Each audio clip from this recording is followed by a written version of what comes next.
Hi friends, Vinayagar Chathurthi August 27ஆம் தேதி வருகின்றது. ஆவணி மாதம் வளர்பிறை சதுர்த்தி திதியில் கொண்டாடப்படுகின்றது.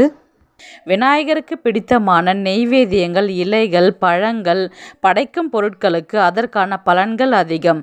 அதை நாம் தெரிந்து கொண்டு செய்தால் இன்னும் பலன்கள் அதிகம். பிள்ளையாருக்கு படைக்கப்படும் இலைகள், பழங்கள், பூக்கள், நெய்வேத்தியங்கள் 21 என்ற எண்ணிக்கையில் இருக்க வேண்டும். ஞானேந்திரங்கள் 5, கர்மேந்திரங்கள் 5, அவற்றுள் காரியங்கள் 10, மனம் ஒன்றாக மொத்தம் 21. பிள்ளையாரை வணங்கும் பொழுது ஞானேந்திரங்களும் கர்மேந்திரங்களும் ஒன்றுபடாவிட்டால் பலன்கள் இல்லை. ஆகவேதான் 21 எண்ணிக்கையில் பிள்ளையாருக்கு அபிஷேகங்கள் செய்யப்படுகின்றது. முதலில் நாம் இலைகளை பற்றிய பலன்கள் பார்ப்போம். குறிப்பாக ஒரு 10 இலைகளை பற்றி பார்ப்போம். வில்வ இலை இன்பம் விரும்பியவை அனைத்தும் கிடைக்கும். அருகம்புல் அனைத்து சௌபாக்கியங்களும் கிடைக்கும். ஓமத்தம் இலை பெருந்தன்மை மரியாதை மேம்படும். வன்னி இலை பூ உலக வாழ்விலும் சொர்க்க வாழ்விலும் நன்மை கிடைக்கும்.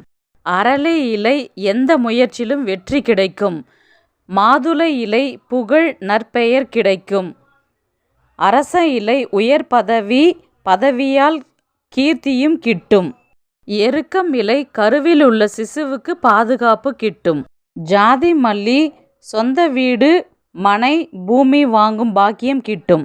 கண்டாங்கத்திரி இலை வீரமும் தைரியமும் கிடைக்கும்.